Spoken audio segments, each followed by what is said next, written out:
Nous poursuivons nos portraits de campagne sur Info 14 et nous avons la joie aujourd'hui de recevoir Fabrice Le Vigoureux. Vous êtes candidat aux élections législatives des 11 et 18 juin prochains sur la première circonscription du Calvados, qu'on appelle également Camp Ouest.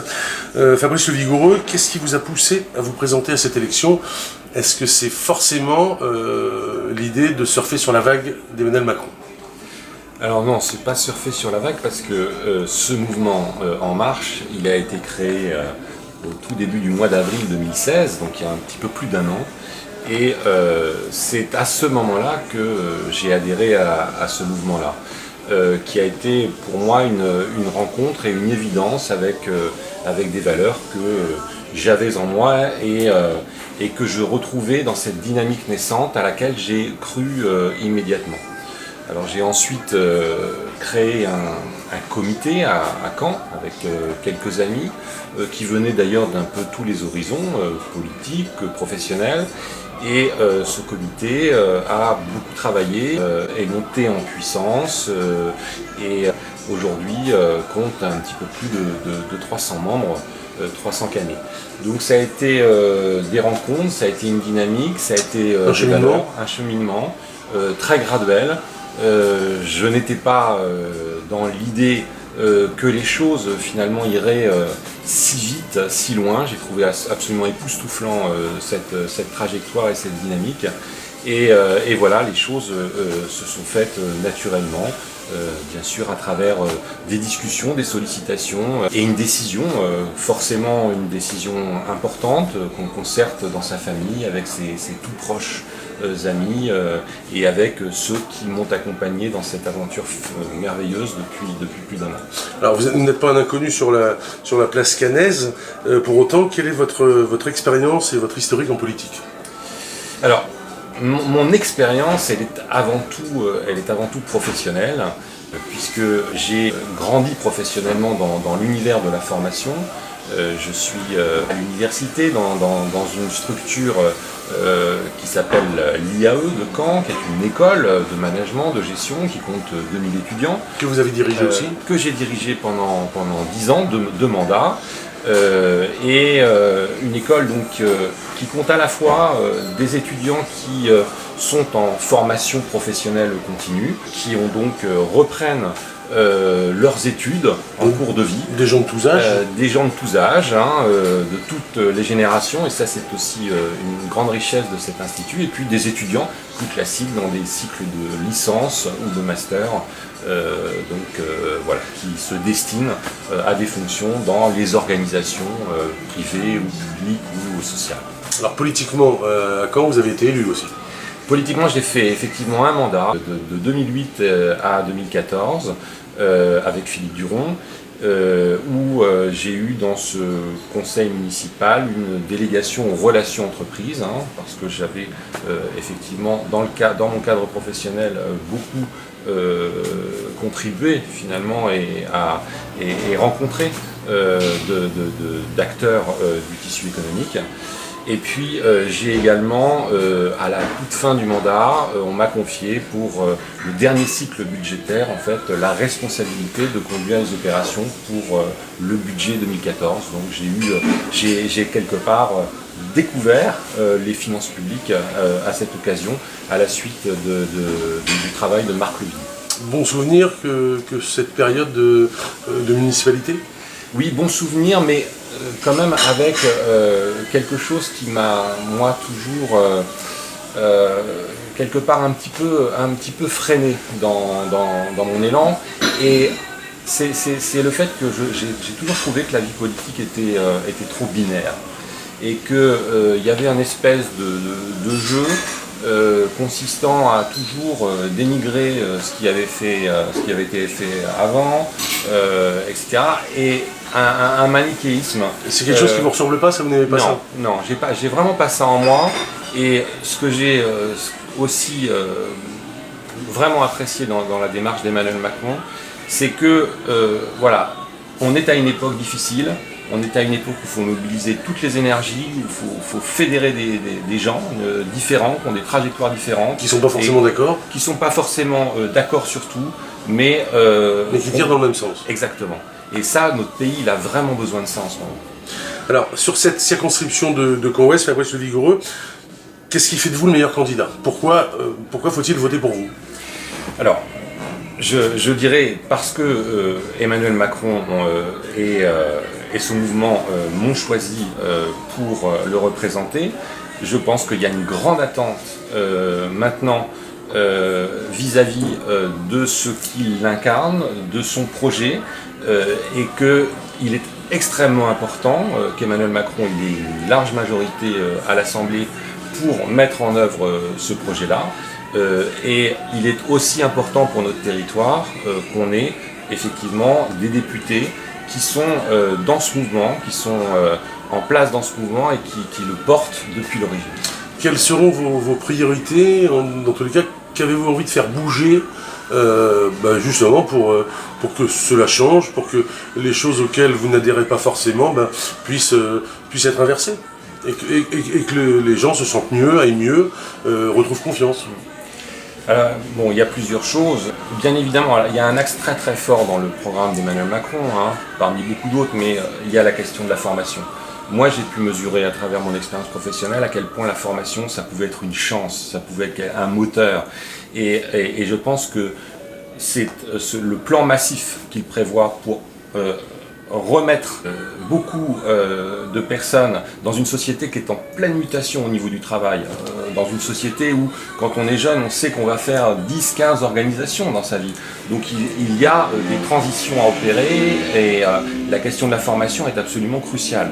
Et ce plan massif-là, il va falloir bien l'accompagner, il va falloir simplifier considérablement ce maquis qui est aujourd'hui le paysage des formations. Il faut que les gens s'y retrouvent, que ça soit beaucoup plus accessible et que ça soit également mieux financé.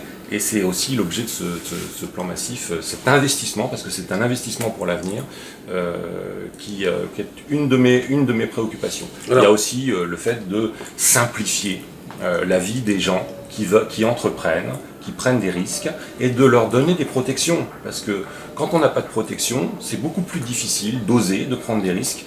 Et c'est important aussi, c'est l'esprit aussi de son projet, que d'offrir des protections à ceux qui veulent prendre des risques. Alors c'est une grosse et longue circonscription, en partie urbaine, mais également avec un gros côté rural. Les gens n'ont pas les mêmes attentes. C'est compliqué ça aussi. On parle de désertification médicale. Vous avez des plans, des idées pour rebooster tout cela, pour remettre tout le monde en marche? Alors, dans le programme d'Emmanuel Macron, à ce sujet, il y a parmi les propositions, 2 propositions qui effectivement résonnent tout particulièrement dans certains territoires. C'est la question effectivement du doublement des maisons de santé pluridisciplinaires, et puis il y a la question du numérique. Moi je pense, j'ai la conviction que dans les années qui viennent, en se faisant un petit peu de prospective, dès lors qu'on aura des territoires qui seront connectés, et je pense au numérique. Il y a clairement des endroits laissés pour compte, où on rame avec sa connexion internet, etc. Comment peut-on attirer des gens, et le travail à distance va considérablement se développer. Si on veut que aussi les zones rurales puissent retrouver de l'attractivité, il faut qu'on puisse, quand on est à 25 km d'une grande ville, avoir toutes les bonnes conditions pour travailler. Ça va contribuer à la revitalisation d'un certain nombre de territoires. Un mot sur le suppléant que vous avez choisi, pourquoi ce choix? Alors, il s'agit de Karine Villiers-Desmaiseret, parce que Karine, c'est une femme à l'image de notre mouvement, une femme qui n'a jamais milité dans aucun parti, issue de la société civile, elle est infirmière, c'est ça? De la société civile, elle est infirmière, elle habite dans la circonscription, elle habite à Mouan, elle travaille à Louvigny. C'est une femme qui connaît bien la vie, qui rencontre beaucoup de gens à travers son métier. Qui incarne ce que vous attendez aussi comme binôme?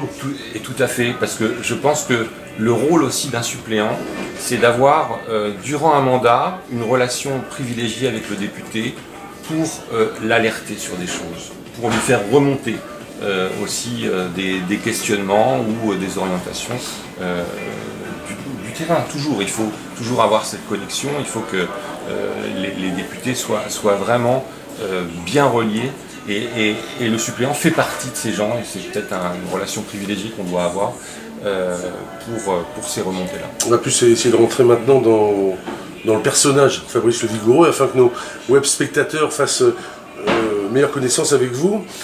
Quels sont vos centres d'intérêt? Plusieurs, j'imagine. Ouais, plusieurs. Bon, j'aime bien lire. J'aime beaucoup lire des romans. J'aime beaucoup lire des biographies. En ce moment, je suis en train de lire Lettres à Anne, les lettres que François Mitterrand a envoyées à Anne Pajot. Voilà, c'est l'émergence d'un sentiment amoureux. C'est écrit avec. Les lettres sont très élégantes, sont très belles. Donc voilà, j'aime ces moments où je me réfugie, je me coupe du monde un peu et je me plonge dans une histoire. J'aime courir également, je cours avec des amis parce qu'il y a un effet groupe dans Vous voulez pas courir ça? Ah non, je cours toujours avec des amis, meilleurs que moi souvent. Voilà, ça me tire vers le haut. C'est motivant. C'est plus motivant. J'aime évidemment passer des moments avec ma famille. J'ai une femme qui est institutrice à Caen et 3 enfants, même si mon aîné est un petit peu éloigné aujourd'hui parce qu'il fait une année d'études à Séoul. En Corée.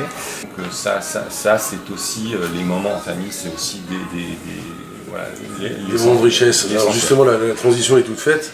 Comment arrivez-vous en ce moment surtout à concilier cette vie de famille et votre activité professionnelle et cet engagement politique? Bon, en ce moment c'est très dur. Mais vous voyez là, on était à un pique-nique avec l'ensemble des militants. Ma femme m'a accompagné, donc on a aussi des moments... Vous avez pu joindre l'utile à l'agréable. Voilà. Ça ne doit pas être simple pour eux. C'est ce que disent tous les candidats à qui on a posé la question.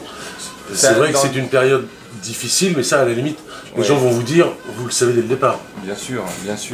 Mais je pense qu'il faut quand même veiller, si je suis élu, j'y veillerai, à garder un équilibre personnel, à garder du temps avec la famille, parce que voilà, sinon ça peut participer dans une vie d'élu avec une intensité de travail très forte à se couper du monde.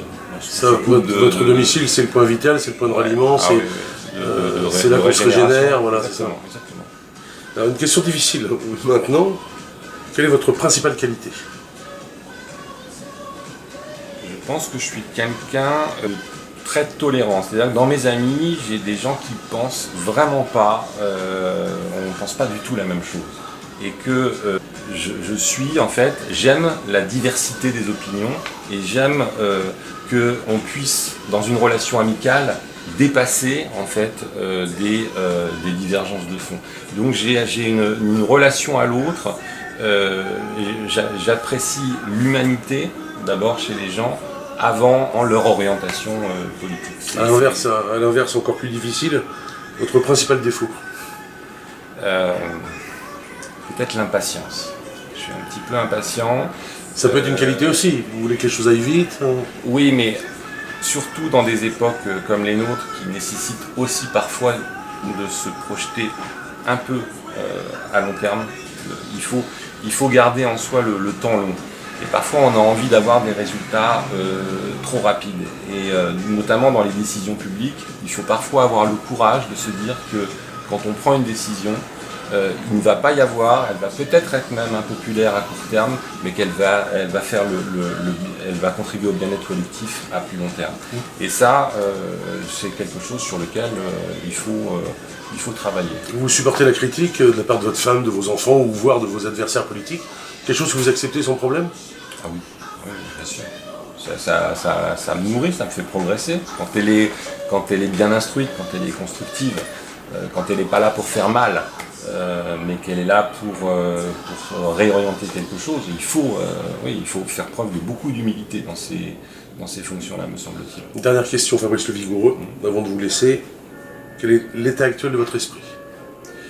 Serein. On vous donne rendez-vous le 11 juin au soir pour le résultat du premier tour des législatives. Merci à vous. Merci beaucoup.